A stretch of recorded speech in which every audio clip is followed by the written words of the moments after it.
안녕하세요. 자, 오늘은 전세권 갑니다. 전세권.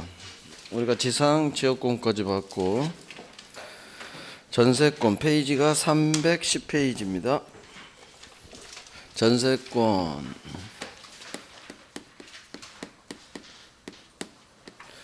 자, 전세는 갑소유 대상은 부동산, 토지도 되고 건물도 돼요.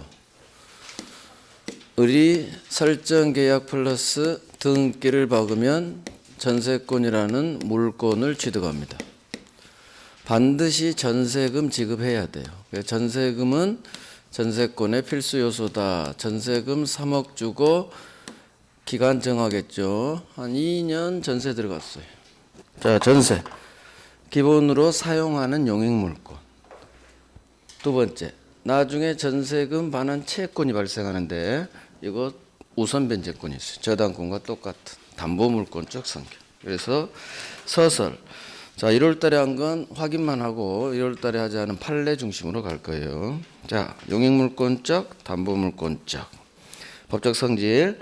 대상은 부동산, 토지도 되고 건물도 되고 농경지는 안 되고 일부에도 전세돼요. 동그라미 2번.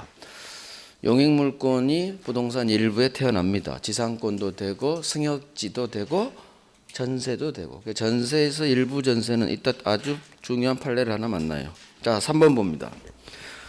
자, 내가 전세 2년 들어갔어요. 1년쯤 살고 있는데 주인이 바뀝니다. 갑이 이 부동산 아파트를 병한테 팔죠. 매매로. 자, 세입자 입장에서 주인이 팔아 제끼고 도망간 거예요. 병이 등기를 박으면 이제 새 소유자, 새 주인이죠. 신소유자. 나중에 전세가 끝나서 이사 갈 때 설정자, 이쪽이 설정자잖아요. 설정자 갑은 전세금 반환 채무를 부담하는데 얘가 채권이 있으니까 채무. 문제는 중간에 팔아 제꼈을 때 전세금 누가 돌려주느냐? 갑이냐? 병이냐? 둘 중 하나겠죠. 이놈만. 신소유자만 전세금 반환 채무 부담. 전소유자 갑은 전세금 반환 채무를 면한다. 그대로 외워요. 신소유자만 부담. 전소유자는 면해요. 그래서 을은 병한테 전세금 받고 나가야 됩니다. 갑한테 전세금 주세요. 너 나랑 계약했으니까 전세금 줘. 이사 간 사람한테 못해요. 신소유자만 부담. 전 소유자는 면합니다. 그게 3번이에요. 고딩만 읽어갑니다.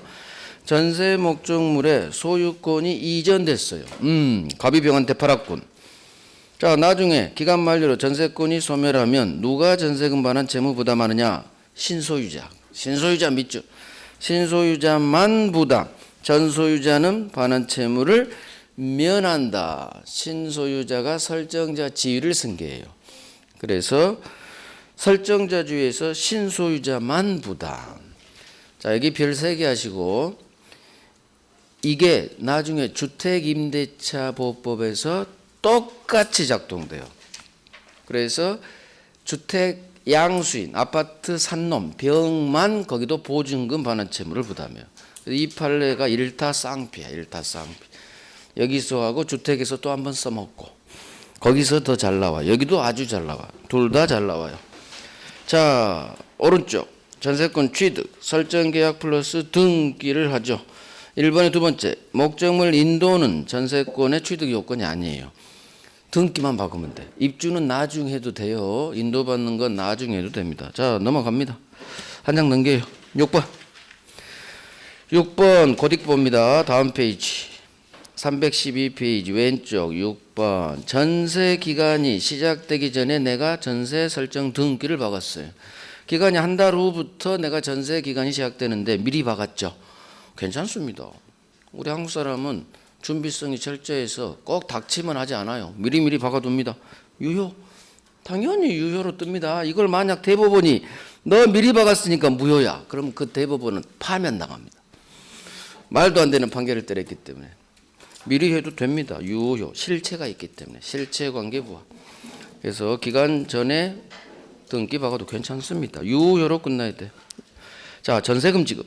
전세금은 법조문에서 반드시 전세금 지급해라 규정했기 때문에 전세권의 필수 요소, 성립 요소.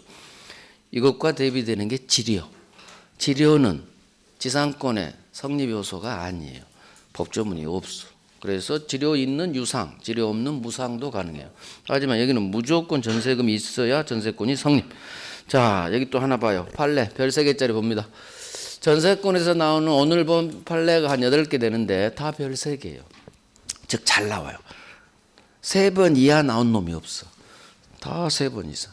그래서 이번에 볼 판례는 을이 갑이란 놈한테 예전에 3억을 빌려줬어요. 3억 채권이 있어요. 자, 그런데 전세를 구해야 되는데 부동산에서 딱 알아봤는데 자기 채무자 갑 집이 전세가 뜬 거예요. 전세금이 3억이래요. 우연이죠. 우연. 전세 들어갈 집이 예전에 내가 빌려준 내 채무자란 얘기죠. 채권이 있다는 얘기죠. 그러면 을로서는 전세 3억이니까 또 3억을 현금 박치기 해야 되느냐. 기존 빌려준 채권을 아직 못 받고 있는데. 자, 생각해봐요. 내가 을이다. 갑한테 이렇게 얘기하지 않을까요? 너 나한테 예전에 3억 빌렸지. 그걸로 퉁쳐. 전세금. 할 수 있어요. 채권이 있다면 전세금에 대신할 수 있어요. 이 채권으로. 가름할 수 있다. 이것도 되게 잘 나와요. 그게 동그라미 2번이에요. 자, 첫 번째 맨 오른쪽부터 시험 나오는 지문. 자, 전세금 지급은 반드시 꼭 현실적으로 되어야 하는 것은 아니다. 현실적으로 꼭 줄 필요는 없다. 현금 박치기 해야 되는 건 아니다. 기존 채권이 있다면 기존 채권으로 대신 가름할 수도 있다. 있다로 끝나야 돼. 이걸 없다로 장난쳐. 우리는 항상 있다 없다로 장난치는 게 90%예요. 별 3개. 기존 채권이 있다면 기존 채권으로 전세금 주는 거에 대신 가름할 수 있다로 끝납니다. 어렵지 않아요. 자, 전세금 증감 청구권, 증액 청구, 감액 청구, 합성어, 무조건 형성권. 나중에 주택에서 배우겠지만 증액의 경우 제한이 있어요. 5% 넘게 증액 못해요. 이거 상식이죠. 5% 1년 이내에는 못합니다. 5% 1년 이렇게 외우면 돼요. 5% 1년. 주택에서도 나와요. 자, 오른쪽 전세기간, 전속기간, 전세는 아주 중요합니다. 먼저 첫 번째, 전세는 최장 10년 제한이 있어요. 10년을 넘지 못합니다. 10년까지만. 넘었다 10년으로 단축시켜버립니다. 지상권하고 반대야. 지상권은 최단기간이 보장되죠. 30년 밑으로 못해. 꽁꼬리뜨기죠. 하지만 이건 최장이 제한돼. 10년을 넘지 못해요. 자, 건물 전세에만 1년 최단 보장기간. 1년. 건물에만 동거. 토지는 1년 보장이 있다는 거 적용되지 않습니다. 건물만. 그 다음 기간 약정이 없네요. 애월하겠어요. 서로 기간을 정하지 않고 세 들어갔다면 서로 각 당사자는 서로 언제든지 소멸 통고를 할 수 있고 알릴고 통고가 나오면 바로 소멸되는 게 아니라 6달 후 일정 시간 지난 후 6달 후 그대로요. 자, 넘깁니다. 그 다음 갱신, 합의갱신이 있고 법정갱신이 있어요. 자, 법정갱신. 법조문 사항. 이것도 건물 전세만 나옵니다. 그래서 건물 전세 2가지 특성, 1년 보장, 법정갱신 제도가 있어요. 이유는 주택임대차보호법이 생겼을 때 84년도에 이 법조문이 2개가 들어갔다고 했어요. 1년 보장, 법정갱신. 주택에 있는 걸 그대로 건물 전세도 넣은 겁니다. 그래서 토지 전세는 없다는 얘기예요. 건물 전세. 기간 만료 전 6달부터 1달 사이에 자, 설정자 주인이 아무런 연락이 없어요. 어떻게 연락이 없느냐? 두 번째 주. 사항의 두 번째 주. 갱신 거절합니다. 즉 재계약하지 않을 거예요. 방패했어요. 이런 통지가 없어. 두 번째. 전세금 올려주세요. 전세금 올려주세요. 전세금 안 올려주면 조건 변경하지 않으면 재계약하지 않을 거예요. 이딴 연락도 없어요. 퉁쳐. 2개를 퉁쳐. 주인으로부터 아무 연락이 없어요. 6달 전부터 1달 전 사이에. 그러면 기간 만료된 때 전 전세권과 동일 같은 조건으로 다시 전세권이 설정된 걸로 본다. 법이 본다. 이게 법률 규정 갱신, 법정 갱신제도. 중요한 것은 다른 조건은 똑같지만 내가 2년 살았다고 해서 다시 2년 살 수 있는 게 아니라 기간은 정함이 없는 거, 기간은 정함이 없는 거 외워야 돼요. 그래서 전세 법정 갱신된 경우 기간은 정함이 없는 걸로 본다. 기간. 그래서 앞에 본 조문이 밑에 내용 3번 또 적용돼요. 법정 갱신됐어. 다음날 주인이 방 빼래. 아, 세상에. 각 당사자는 서로 언제든지 방금 앞에 본 조문이 작동되겠죠? 기간 약정 없는 걸로 되니까. 중요한 게 4번이죠. 자, 전세가 법정 갱신됐습니다. 법정, 항상 법정이라는 두 글자가 뜨면 187조를 생각하셔야 돼요. 187조에 따라 밑에 등기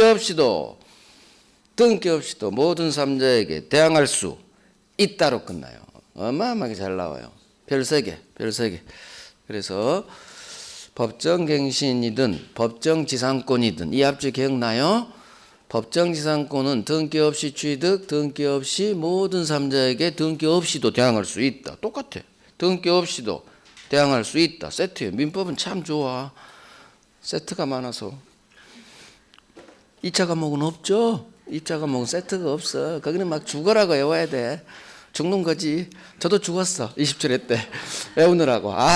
참. 2차 과목은 힘들어요. 아주 싫어요. 2차 과목. 무조건 외워야 돼, 거기는. 자, 그래서 여기 법정갱신, 법정지상권도 마찬가지. 등기 없이 모든 삼자에게 다 들이댈 수 있다. 자, 전세권 효력. 타인 토지 건물 전세죠. 제1항. 남의 땅에 건물이 있고 이 건물에 전세를 줬네요. 이 건물 전세권의 효력은 이 건물 소유를 목적으로 한 주인의 지상 임차권에도 미친다. 자, 이런 문장에 익숙해지시면 돼. 우리 저당권에서 했죠. 종된 권리야. 소유권이 주, 지상 임차권은 정. 건물 저당권의 효력이 종된 권리인 지상 임차권에 미친다. 그쪽에서 훨씬 잘 나와요. 여기보다는. 여기는 30년에 한 번 나왔어. 하지만 거기는 엄청 잘 나와요. 그래서 저당권 실력으로 이 조문 이해하면 돼요. 건물 전세든 건물 저당권이든 소유권이 주, 지상임차권은 쫑이니까 종된 권리에는 무조건 미친다로 끝납니다. 이거 뭐 흘러가요. 이런 거 장난 안 쳐요. 쉬웠기 때문에. 맞는 지문하고 다음 지문으로 가는 거예요. 자, 오른쪽 법정지상권. 법정지상권은 제1항. 토지 건물이 값값 동일하다가 둘 중 어느 하나만 토지만 팔아서 A값으로 달라졌네요. 건물 소유자에게 법정지상권을 줍니다. 법이. 자, 이걸 생각하고 읽을 거예요. 토지와 건물이 값값 동일했어요.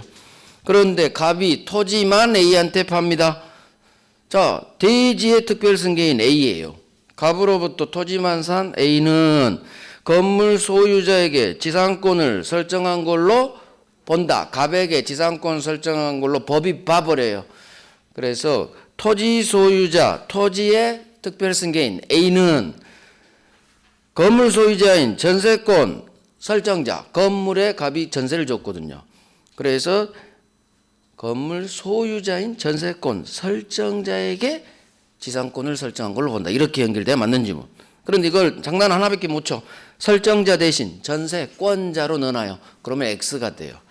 세입자가 지상권 취득하는 게 아니에요. 전세권자 아니에요. 주인, 건물 소유자. 그래서 이 지문이 나오면 대지의 특별승계인 토지만 산 놈은 건물 소유자인 전세권 설정자에게 지상권을 설정한 걸 본다. 이렇게 연결되면 맞는 지문.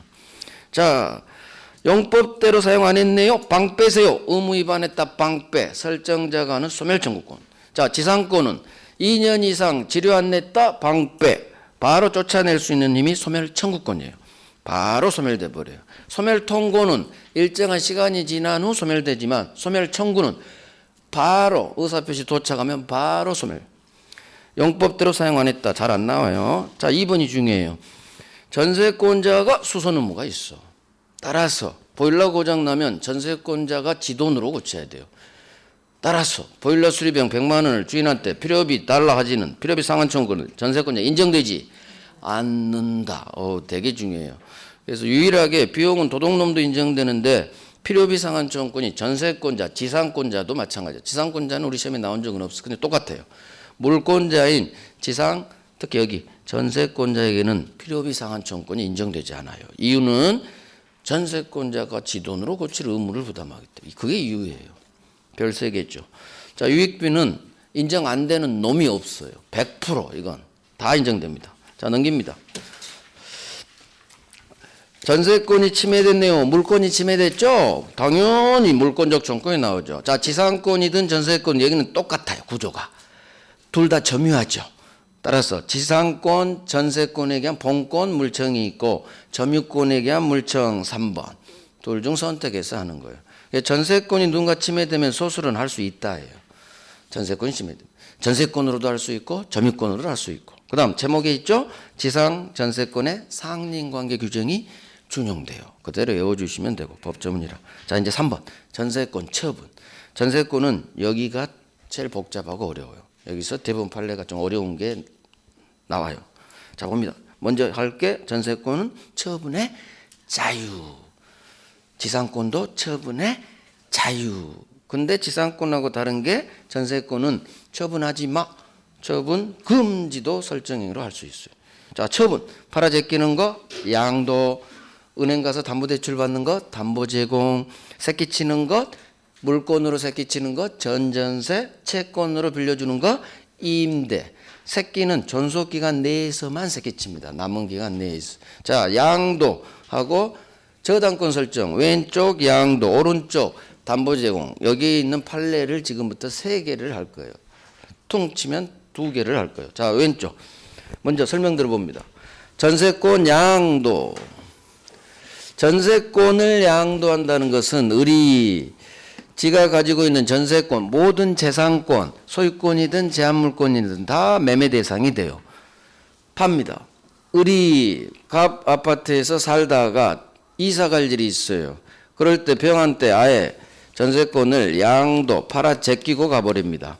그러면 이놈이 전세권 양수인이 되는데, 자, 전세권 양수인, 전세권 취득하려면 무조건 양도는 매매예요. 법률행위. 따라서 전세권이 자기한테 이전됐다는 전세권 이전 등기를 박아야 돼요. 지상권도 마찬가지죠. 법률행위를 통해 물권 취득하려면 반드시 이전 등기를 박아야 돼. 자, 문제는 이게 잘 안 나오고 이게 나와요. 기간이 만료하면 전세금 반환 채권이 전세권자 을에게 나중에 발생하는데, 채권 전세금을 안 주면 경매로 날려버리죠. 즉 채권 측면에서는 전세금 채권 측면에서 전세권은 저당권하고 똑같은 기능을 해요. 담보물권 적성기. 그래서 전세금 채권이 주고 전세권이 종이에요. 마치 피담보 채권이 주, 저당권이 종인 것처럼 담보물권적 권능에서는 주종의 관계가 있어요. 그러면 항상 주종의 관계가 있으면 부종성, 수반성이 작동돼요. 그래서 전세권을 양도할 때는 전세권이라는 물권만 양도하면 안 되고 전세금 반환 채권 주인하고 항상 함께 양도해야 돼요. 이게 부종성, 수반성이에요. 문제는 기간 중에 이 말이 반드시 있어요. 내가 1년쯤 살다가 이사 갈 일이 있는데 전속 기간 중에 전세권을 파는 게 아니라, 시험은 이제 이게 나와요. 전세권을 파는 게 아니라 지가 전세는 살면서 아파트에 살면서 돈이 필요해요. 자, 그래서 이 전세금 1년 후 발생할 전세금 채권을 미리 팔아버리고 싶습니다. 3억 가치가 있죠? 미리 2억 5천에 팔아요. 1년 후에 생기니까 2억 9천에 팔아도 되고, 이건 예하기 나름이겠죠. 자, 전세금 반환 채권을 기간 중에 전세권과 분리해서, 즉 전세권은 안 팔면서 채권만 병에게 팔 수 있느냐.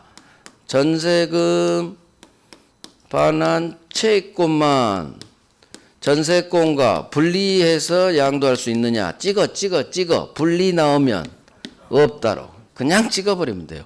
하지만 이해를 해야겠죠. 이걸 만약에 분리양도를 허용해 주면 전세권은 있는데 전세금 채권이 없어져요. 그러면 어디에 반하느냐? 전세권은 전세금이 필수 요소예요. 성립 요소. 전세금 없는 전세권이 생겨버리는 거예요. 그래서 허용하지 않아요. 대법원이.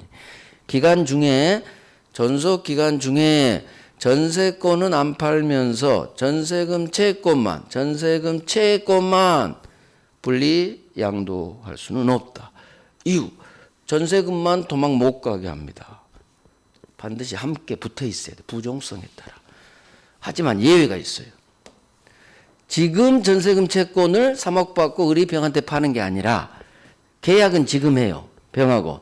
대신 지금 판다는 게 아니라 1년 후 내 기간이 끝나면 그때 발생하는 3억 전세금 채권을 네가 그때 가져가 라고 장래의 조건부 채권으로는 양도할 수가 있어요. 지금 판다는 게 아니기 때문에 그래요. 그래서 반드시 이 말이 떠요. 장래의 조건부 채권, 반드시 이 말이 떠요. 장래의 조건부 채권으로는 양도할 수 있다로 떠요. 그래서 전세금 반환 채권만 분리 양도, 그래서 조건이 확정 양도하는 것은 허용되지 않지만 1년 후 기간 끝나서 전세권이 소멸하면 발생하는 이 전세금 채권을 장래의 조건부 채권으로는 양도할 수 있다라는 판례가 떠요. 자, 이거 훈련하면 돼요. 이게 굉장히 어려워요. 자, 2번. 동그라미 2번. 전세금은 전세권과 분리될 수 없어요. 이게 이유야. 왜? 필수 요소니까. 따라서 밑줄 전세권이 존속하는 동안은 존속 기간 중에는 그렇게 쓰세요. 우리 시험 존속 기간 중에는 전세 기간 중에는 전세권은 놔두면서 밑줄 전세금 반환 채권만을 전세권과 분리해서 확정 양도하는 것은 허용되지 않는다. 그대로 외웁니다. 이해하시고. 그래 같이 붙어 있어야지. 전세금 반환 채권만 기간 중 양도 안 돼. 안 돼. 단 눈으로 봐요. 장래 1년 후 기간 만료해서 전세권이 소멸하면 전세금 반환 채권이 발생하는 걸 조건으로. 자, 밑줄. 이제 이걸 외우는 거예요. 장래의 조건부 채권으로는 양도할 수 있다. 그래서 이 두 개가 시험 주문에 다 뜨니까 두 개를 익숙하게 자꾸 반복해서 외워버립니다. 제가 외우란 얘기는 안 보고 외우라는 게 아니라 익숙해지란 얘기예요. OX 골라낼 수 있을 정도로. 별 3개입니다. 별 3개. 그래서 기간 중에는 전세금 반환 채권만 전세권과 분리해서 혼자만 채권만 양도 못합니다. 남아 있어야 되게 같이 있어야 돼. 팔려면 같이 팔아야 돼. 부종성에 따라. 하지만 장래의 조건부 채권으로는 양도할 수 있다. 이게 전세금 반환 채권 양도에 관한 대부분 판례야. 자, 이제 오른쪽 담보제공 갑니다. 담보제공은 전세권에 담보대출 일으킵니다. 을이 전세 살다가 돈이 필요하게 됐죠. 은행을 찾아갑니다. 그러면 1억이 필요해서 대출을 받는데 은행이 주세요 하죠. 저 제 명의 아파트 없는데요. 그러니까 지금 어디 살아요? 전세 살아요. 물건이에요? 임대차 채권이에요? 아, 저 등기했어요. 물건이에요. 그러니까 은행이 그거 저희들이 잡습니다. 전세권에 저당권 설정할 수 있죠. 지상권, 전세권에만 저당권 들어와요. 자, 문제는 전세권에 저당권을 설정한 후 이 말이 반드시 떠요. 기간이 이제 1년이 지나서 이때 전세에 저당권 받았고 1년 지났죠. 자, 기간이 만료했어요. 지금부터 하는 것은 지문이 하나, 둘, 셋, 넷, 5개가 떠요. 5개가 뜨기 때문에 한 문제짜리야. 지금 말하는 한 문제짜리. 자, 기간이 만료했어요. 그러면 이제 어떤 현상이 벌어지냐? 이제 계속 풀어갑니다. 기간이 만료하면 용익물권, 전세권은 소멸. 187조. 말소 등기 없이 바로 소멸. 자, 그러면 이제 내가 은행이 돼야 돼. 은행 입장에서는 전세권을 붙잡고 대출을 해줬는데 목적물이 날아간 거예요. 건물이 멸실한 거고 똑같아. 전세권이 소멸했던 건물에 저당권 박았는데 건물이 불타 없어졌던 현상은 똑같아요.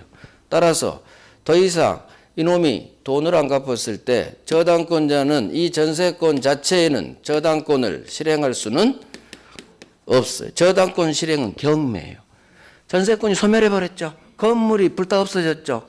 실행 못하겠죠. 이게 또요. 저당권을 이제는 전세권에는 실행할 수 없다. 지문 하나. 자, 그러면 은행으로서는 큰일 났지. 담보 잡은 놈이 불타 없어졌으니까. 소멸됐으니까. 괜찮아요. 건물이 멸실한 경우 그놈이 보험 들어놨죠. 우리 시험 항상 보험 들어놔. 보험금 채권에 물상대에 들어가죠. 똑같아. 기간이 만료하면 한 놈은 죽고 한 놈은 태어나요. 할아버지 돌아가시면 아가가 꼭 태어납니다. 기간이 만료하면. 전세권은 소멸하지만 대신 전세금 반환 채권이 이때 태어나요. 기간 중에는 채권은 태어나지 않아요. 기간 만료해서 이사 갈 때 전세금 주세요라는 채권이 태어나. 따라서 목적물이 멸실한 대신 전세금 반환 채권이 내 채무자 을에게서 태어난 거예요. 건물이 멸실해서 보험금 채권, 수용돼서 수용보상금 채권이 태어나듯이 구조가 똑같죠? 그래서 저당권자는 전세권에는 경매이제 실행을 못하지만 대신 태어나는 이 전세금 반환 채권에 물상 대위로 들어갈 수가 있다. 그래서 전세금 반환 채권도 물상 대위가 가능해요. 물상 대위는 주인이 주기 전에 지급 전에 압류해서 땡겨버리면 돼요. 자, 이게 전세권에 저당권 박은 경우에 대부분 판례들이에요. 여기서 하나 더 해야 돼요. 자, 전세권이 기간 만료하면 소멸하는데 이때 소멸하는 것은 전세권의 두 가지 권능, 하나는 용익물권, 사용권능, 하나는 경매를 쳐버릴 수 있는 담보물권적 힘, 담보물권적 권능. 용익물권적 권능하고 담보물권적 권능이 있는데 기간 만료로 전세권이 소멸할 때 이 두 가지 권능이 모두 소멸하는 게 아니에요. 기간이 끝나면 이사 가야 되니까 더 이상 아파트 사용할 수는 없어. 용익물권적 권능은 소멸해요. 더 이상 사용을 못하니까. 이사 가야 되니까. 대신 담보물권적 권능은 소멸하지가 않아요. 전세권 소멸할 때는 다 소멸하는 게 아니라 사용 권능은 이제 못 돼, 소멸. 하지만 담보물권적 힘이 뭐냐? 경매 칠 수 있는 우선 변제 경매권이에요. 기간 만료하면 전세금 채권이 태어나고 주인이 전세금을 안 주면 나는 경매 칠 힘이 있죠. 그 힘은 남겨둬야 돼요. 왜? 주인이 전세금 안 주면 나 경매는 쳐야 될 거 아니에요. 따라서 담보물권적 이게 경매 칠 수 있는 힘이요. 저당권과 같은 힘, 우선 변제권. 경매권은 소멸시켜버리면 안 되지. 전세금 못 받으면 경매 칠 힘은 남겨둬야 돼. 그래서 전세권이 소멸하면 다 소멸하는 게 아니라 더 이상 사용은 못하겠죠. 용익물권적 힘만 소멸하지 전세금 안 주면 경매 쳐야 되는 담보물권적 힘은 권능은 소멸하지가 않는다. 다 기출. 자, 이제 정리하면 돼요. 오른쪽 3번 전세권의 저당권 설정합니다. 동그라미 1번. 자, 이제 중요한 게 2번이죠. 전세권의 저당권 설정 밑줄 여기서부터 시작되는 거예요. 전세권의 을이 담보대출을 일으켰다는 얘기죠. 저당권 박았어. 자, 그 후 반드시 이 판례가 뜨기 때문에 전세권은 이제 기간이 만료해요. 자, 기간 만료합니다. 그러면 우리 시험 지문은 바로 밑에 고딕으로 튀어버립니다. 중간이 생략돼요. 자, 저당권자는 이제는 더 이상 전세권 자체에는 저당권을 실행할 수는 없다. 동그라미. 없어. 이유가 이제 봐야 돼. 왜 못 치느냐? 기간이 만료하면 이제 오른쪽은 이유. 내 머릿속으로 계산해야 돼. 전세권이 밑에 떨어져요. 소멸하기 때문에. 기간 만료하면 모든 용익물권은 소멸하죠? 전세권이 소멸, 목적물 멸실하고 같대요. 그래서 못 치는 거야. 자, 전세권 소멸하는데 왼쪽 두 번째 줄 고딕. 용익물권적 권능만 소멸합니다. 담보물권적 권능은 소멸하지 않아요. 이게 없더라고, 교재에. 내가 아무리 찾아봐도. 그 여백에 적어요. 제 프린트에는 넣어놨어. 거기 용익물권적 권능은 소멸, 그러니까 여백에 담보물권적 권능은 소멸 X 이렇게 적어놔야지. 그래서 프린트로 반드시 연습하세요. 용익 더 이상 사용만 못하지 전세금을 못 받으면 경매칠 힘은 남겨둬야 돼요. 그래서 담보물권적 권능은 소멸하지 않는다. 용익 권능만 소멸한다. 그 다음 하나 더 해야죠. 말소 등기 없이 당연 소멸. 기간 만료했네요. 187조 적어요. 등기 없이. 187조 등기 없이 당연 소멸. 바로 소멸. 그래서 기간 만료는 187조가 작동돼요. 자, 그러면 이제 다시 갑니다. 전세권이 날아갔기 때문에 여기에 저당권을 실행할 수 없어요. 대신 어떻게 가느냐? 4번으로 갑니다. 이 경우 자 밑줄 저당권자는 전세금 반환채권에 대하여 이제 태어나죠. 전세금 기간 만료하면 전세금 반환채권이 태어나. 여기에 대해 다른 거 읽지도 말고 고딕으로 떨어집니다. 물상대의할 수 있다. 전세금 반환채권에 물상대의할 수 있다. 다른 건 보지도 마세요. 아무 영향가 없는 거예요. 그래서 기간 만료한 경우 대법원 판례. 전세금 반환채권에 대신 들어가라. 땡겨라. 지급 전에 압류해서 우선 변제 받을 수 있다. 이게 물상대의 내용이에요. 자, 그래서 2번하고 4번에 별 3개를 박으시면 돼요. 2번하고 4번에. 그래서 이 판례에 한 문제짜리 사례 문제로 나와요. 갑을병으로. 반드시 하시고. 이게 왼쪽보다 더 중요해. 이게 더 잘 나와요.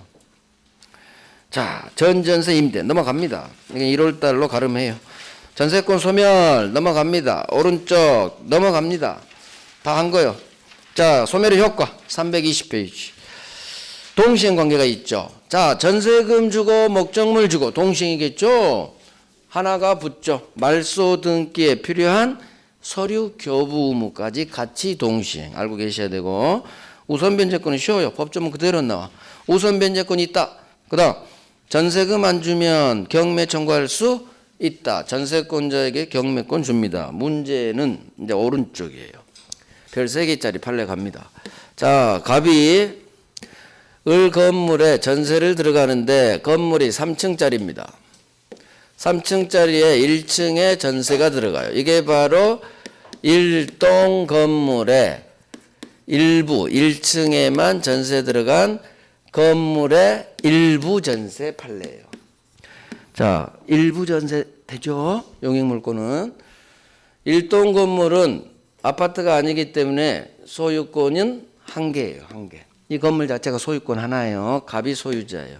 갑 소유 1동 건물의 일부에 전세 들어갑니다. 전세금 3억에 들어갔어요. 전세 3억. 자, 기간이 끝났습니다.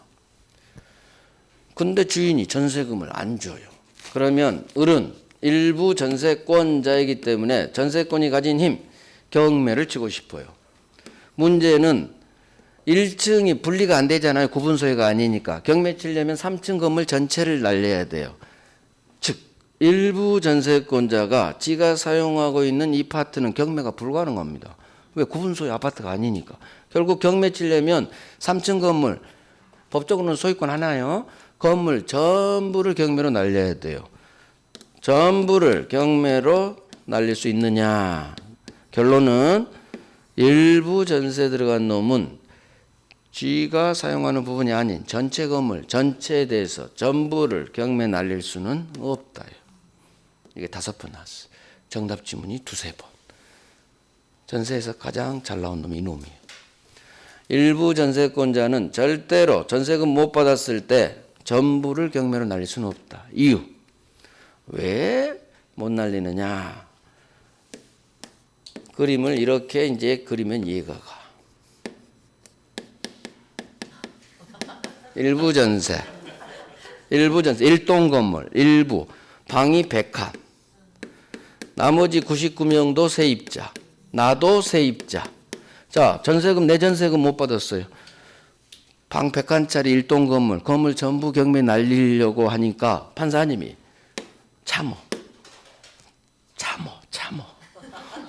나머지 99명한테 너 맞아주고, 참어. 너 때문에 99명이 길거리에 난지는 건 안 돼. 그래서 참어. 기다려. 누가 경매 칠 때까지 기다려. 전세금 못 받으면 네가 치지 말고 기다려. 아, 누군가 은행한테 얘가 돈을 줬는데 못 갚았나 봐. 은행이 쳤어. 매각대금 나오겠죠. 건물 전부를 지가 경매는 못 치지만 건물 전부에서 나온 매각 대금에 대해서는 전부에 대해서 우선 변제권은 있어요. 다른 놈이 치면 우선 변제권 인정돼요. 지가 치지는 못해요. 그래서 전부가 나오지만 결론이 달라. 없다, 있다. 우선 변제권은 건물 전부에 인정되지만 이게 더 훨씬 잘 나와요. 이건 한 번밖에 안 나왔고 이건 한 5번 나왔으니까. 그래서 전부를 경매 날릴 수는 없다. 이유 참어. 판사님이 참으래요. 일부 전세권자는 참아야 돼요. 과해. 그게 오른쪽 3번이야. 건물의 일부 전세권자는 밑줄. 건물 전부에 대해서 누군가 경매 쳤다 하면 이 건물 전부에서 나온 매각 대금의 후순위 권리자 기타 다른 채권자보다 지 전세금에 대한 우선 변제 받을 권리는 있어요. 그래서 우선 변제권은 전부에 있습니다. 매각 대금 하나 나오니까 거기서 내 전세금 빼면 돼요. 그러나 시험은 이제 세 번째 잘라요. 지 사용하는 파트가 아닌 나머지 건물 부분 전부를 넣어요. 전부를 경매 날릴 수는 없다. 나머지 건물 부분 이거 한 번 나오고 나머지는 전부 두 글자로 나와요. 전부를 경매 청구할 수는 없다. 없다에 동그라미 빵 하고 별 3개. 세 번째 줄이 별 3개야. 어차피 같이 해요. 전부 경매 날릴 수는 없지만 누군가 처진 이 전부 매각 대금에 대해서는 우선 변제권은 있다. 자, 전부를 날릴 수는 없다. 이게 훨씬 잘 나옵니다. 오케이, 끝났어요. 마지막 부속물 매수 청구권. 설정자도 있고 제1항의 세 번째 줄 2항 전세권자도 있고 둘 다 있죠. 설정자가 네 에어컨 나한테 팔아 하면 전세권자는 정당한 이유 없이 거절하지 못하죠. 지상물 매수 청구권 설정자하고 똑같아. 그 다음 전세권자는 지가 에어컨 붙였을 때 설정자 동의 얻어 부속시켰거나 또는 설정자로부터 매수한 경우에 한해서만 에어컨 사세요. 부속물 매수 청구할 수 있다. 앞으로 부속물 하면 벽걸이 에어컨 생각하시고. 그래서 이게 임대차에서 중요하다는 얘기예요. 이제 임대차에서 또 배웁니다. 그래서 임대차에서 지상물 매수 청구권하고 부속물 매수 청구권을 거기서 자세히 배웁니다. 전세 끝났어요. 이제 담보물권 갑니다. 담보물권 325페이지 부종성 이 법조문밖에 안 나온다 했어. 동그라미 1번 피담보 채권이 소멸하면 담보물권도 같이 소멸. 주인이 죽으면 종놈도 죽어야 돼요. 부종성. 자, 부종성 밑에 법조문. 저당권은 피담보 채권과 분리해서 종놈만 분리 떴어. 양도하지 못한다. 세트로 분리양도 못해요. 다른 채권 담보로도 분리 못해요. 이 두 개 조문이 나와요. 자, 넘깁니다. 그 다음 불가분성은 좀 더 유치권에서 볼 거고 물상대위성은 저당권에서 볼 거예요. 그래서 이제 유치권으로 가는 거예요. 유치권. 자, 유치권도 마찬가지 1월 달에 한 거 법 조문 위주로 다 봤고요. 오늘은 확인하고 하지 않은 대본 판례가 몇 개 있어요. 그걸 또 보는 거예요. 결국 기초는 1월 달에 다 했고요. 법 조문. 오늘은 3월 과정은 대본 판례. 근데 전세권에서 봐다시피 대본 판례는 몇 개 없어요. 몇 개 없는데 되게 중요해. 그래서 대본 판례까지 샥 잡으면 한 문제를 맞춰요. 한 문제. 법조문이 기본이에요. 민법은 법조문. 유치권도 마찬가지. 법조문도 아주 잘 나와요. 그 바탕에서 오늘 추가할 판례까지 이제 공부하셔야 되는 거예요. 자, 유치권은 그림이 전세담. 이제 담보물권의 시작이죠. 유치권. 자, 유치권. 갑이 승용차를 맡기죠. 입고 건물에 공사 의뢰를 하죠. 내부 인테리어 공사 또는 신축 공사 상관없어요. 자, 점유합니다. 점유하면서 수리 들어가고 공사하겠죠. 채권이 발생하죠. 수리비 채권, 공사 대금 채권, 공사비, 수리비, 공사비. 채권이 있는데 채무자겠죠? 채무자가 공사비를 안 줘, 수리비를 안 줘. 그러면 법이 유치권이라는 권리를 줍니다. 유치권이 태어나기 위한 성립요건. 채권이 있어라 반드시 점유해라. 그래서 유치권은 점유가 생명이에요. 채권은 당연히 있어야 되고 담보물권이니까. 자, 그래서 유치권은 채권 있고 점유 있다. 문제는 이 채권은 모든 채권이 아니란 얘기예요. 지가 점유하고 있는 유치 목적물, 건물이든 승용차든 점유하고 있는 유치 목적물로부터 발생해야 된다는 얘기지. 목적물로부터 발생. 그게 뭐냐? 건물에 비용 들어간 거. 건물의 수리에 차의 수리. 건물의 공사비. 그래서 수리비, 공사비, 필요비, 유익비. 유익비도 공사고 필요비는 보일러 수리한 거고 다 수리비, 공사비예요. 비용 채권에 유치권이 태어나요. 비용 채권. 자, 그런데 이제 하나를 추가합니다. 제주도 말 사건이요. 말이 뛰쳐나왔어. 우리에서 말이 옆에 있는 밭을 다 망가뜨려 버렸어요. 그 밭 주인이 용감하게 그 말을 잡았어.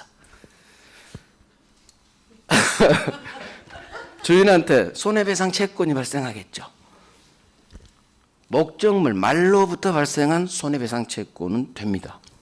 목적물에 비용 지출했거나 목적물로부터 발생한 손해배상 채권. 이게 목적물 말이야 말.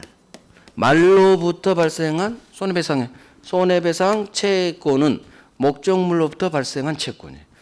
그래서 결련성이 있어요. 목적물에 비용을 지출했거나 하나가 더 나와요.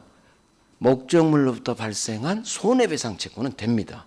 그래서 채권 결련성이 있어라. 목적물로부터 발생한 두 개예요. 목적물에 비용 들어갔거나 목적물로부터 발생한 손해배상 채권. 자, 그래서 이제 내용을 보는 거예요. 내용. 유치권 페이지 328페이지. 일단 성질 오른쪽 2번. 승용차를 도둑놈이 훔쳐갔습니다. 곽항구라는 모 사람이. 개그맨 아니에요. 동명이인이에요. 곽항구가 벤츠를 도둑질해 갔지. 자, 유치권에 기한 물청은 인정되지 않습니다. 이유, 왼쪽 이유야. 유치권은 점유가 생명. 계속 점유해야 돼요. 따라서 점유를 상실한 순간 유치권은 소멸해 버립니다. 더 이상 유치권자가 아니니까 유치권 X, 물청 X. 대신 점유권이 침해됐기 때문에 점유보호권, 점유권에게 물청으로 돌려받으면 됩니다. 그 다음 3번. 유치권은 담보물권이지만 지채권을 다른 놈을 제껴버릴 수 있는 저당권과 같은 우선변제권은 없어요. 이거 외워야 돼. 유치권에는 유치할 권리만 있지 우선변제권은 없다. 자, 우선변제권이 없기 때문에 물상대의성도 인정되지 않아요. 물상대의성도 없어. 물상대의는 우선변제권이 있는 저당권에만 있어요. 그래서 물상대의성 인정되지 않는다. 그래서 첫 번째 줄 유치권은 담보물권의 네 가지 특성 중 부종성, 수반성, 불가분성만 있지 물상대의성은 없어요. 그래서 물상대의성은 우선변제권이 있는 놈한테만 태어납니다. 저당권. 자, 유치권의 불가분성. 불가분성은 채권 전부 다 받을 때까지 목적물 전부에 대해 유치권의 힘이 미치는 성질을 말해요. 저당권도 마찬가지. 이 조문을 저당권에 갖다 쓰거든요. 전부로 연결하면 돼요. 자, 밑에 판례 볼 거예요. 자, 봅니다. 건축 창호공사 사건이에요. 다세대입니다. 다세대 주택 의리. 다세대 창호공사 업자예요. 다세대 주택에 창호공사를 한 의리. 10세대라고 할게요. 편의상 10세대. 세대당 1,000만 원. 합 공사 금액은 1억 나왔어요. 공사 다 하고 마지막 101호에서 공사를 했습니다. 자, 공사 대금이 10억 잘못 썼네? 1억. 1,000만 원씩 1억. 그러면 세대당 1,000만 원이겠죠. 세대당 1,000만 원. 10세대 1억. 근데 이 다세대 입주민이 10명인데 다세대는 공동주택 구분소유예요. 구분소 소유권 10개예요. 편의상 9개지만 그냥 하나 더 있다고 해요. 9세대 하기는 좀 그러니까. 여기다 그리지 뭐. 자, 공사대금 주세요 했죠. 공사한 의리 1억 나왔습니다. 1억 주세요. 안 줘요. 돈을 안 줘요. 채권 있죠? 101호 공사하고 점유하고 있어서 점유하고 있죠. 채권 있다 점유한다. 을은 유치권이 태어나요. 유치권 태어나요. 문제는 자 101호를 점거하고 있습니다. 공사비 줄 때까지 좀 못 드립니다. 101호 못 돌려드립니다. 자 어쩔 수 없이 101호 주인이 얼마예요? 공사비 얼마예요? 1,000만 원입니다. 1,000만 원 줬어. 점유 포기하려고. 근데 을이 맞지 점유 풀 듯이 하다가 안 풀어. 을이 나머지 9천만 원 다 받을 때까지 못 풀겠대. 지금 무슨 얘기냐? 다세대 공사의 경우 그중 한 세대를 점유하면서 유치권을 행사하는 경우 이 세대 공사금액에만 유치권이 작동되느냐 아니면 공사대금 전부 즉 1억 공사대금 전부 받을 때까지 유치권이 발휘될 수 있느냐. 유치권의 힘이 둘 중 하나겠죠.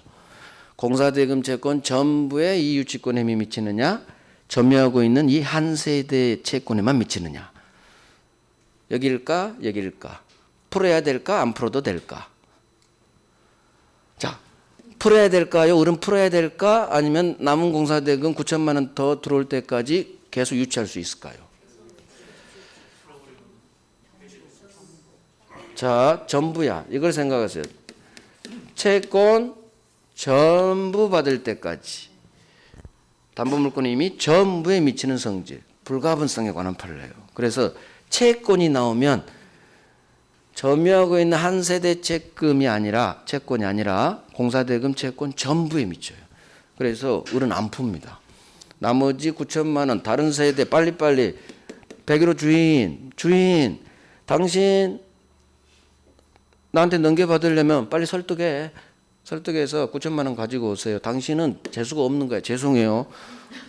그냥 재수 없다고 생각하세요. 해필 당신 집이 마지막 집이어 가지고 당신 집을 점유할 어쩔 수 없어요. 죄송해요. 하지만 좀 못 풀어요. 그렇게 얘기하면 됩니다.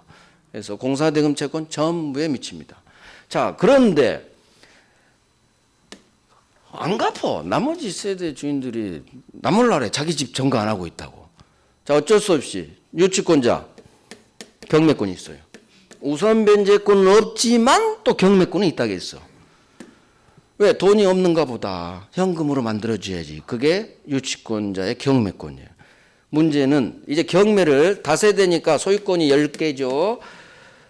점유하고 있는 여기만 경매 칠지 아니면 미우니까 나머지 전체 10세대 다 경매로 날려버릴지. 경매는 1세대만. 전부는 못 날려요. 채권은 전부에 미치지만 경매, 유치권의 직접 범위 효력은 여기만 발생해요. 채권만 불가분성에 따라 공사대금 채권 전부지만 유치권의 힘은 여기 점유에만 미쳐. 그래서 경매는 전부는 못 치고 현재 점유하고 있는 1세대만 이렇게 외워주면 돼요. 자 이제 봅니다. 1번 다세대 창호공사를 한 공사수급인이 자 다세대 중 한 세대를 점유해서 현재 지공사대금 채권을 위한 유치권을 행사합니다. 자, 이 유치권은 그냥 오른쪽으로 뜁니다. 공사대금 채권 전부를 피담보채권으로 성립. 그대로 믿죠. 채권 전부 이걸 외워요. 채권은 전부야. 불가분성 때문에. 저기 채권 전부죠? 뭐, 법 조문에 채권 전부죠. 여기도 채권은 전부야. 불가분성 나면 채권은 전부 다 받을 때까지 공사대금 전부입니다. 채권 전부 단 동그라미 2번. 자 다른 세대에 대해서는 점유하고 있지 않으니까 유치권이 성립하지 않아. 따라서 다른 세대에 대한 유치권에 대한 경매 신청은 인정되지 않는다. 자 이렇게 하지 말고 경매 밑에 하고 점유하고 있는 1세대만 긍정을 항상 간단하게 외워야 돼. 경매는 현재 점유하고 있는 101호만 1세대만 경매 가능. 전부를 경매 날릴 수는 없다. 그런 흘리고. 그래서 점유하고 있는 1세대만 경매. 채권은 전부, 경매는 101호. 이렇게 1세대만. 이런 식으로 정리하시면 돼요. 그래서 항상 불가분성을 생각하시고 채권 전부 받을 때가 채권 전부, 저 조문 채권 전부 이 네 글자를 하면 밑에 판례가 해결이 된다는 얘기요. 공사대금 채권도 채권 나왔죠. 채권은 무조건 전부야. 채권은 전부. 불가분성. 자, 이쪽에 성의조건 넘깁니다. 넘기시는데 10분간 쉬고 합니다.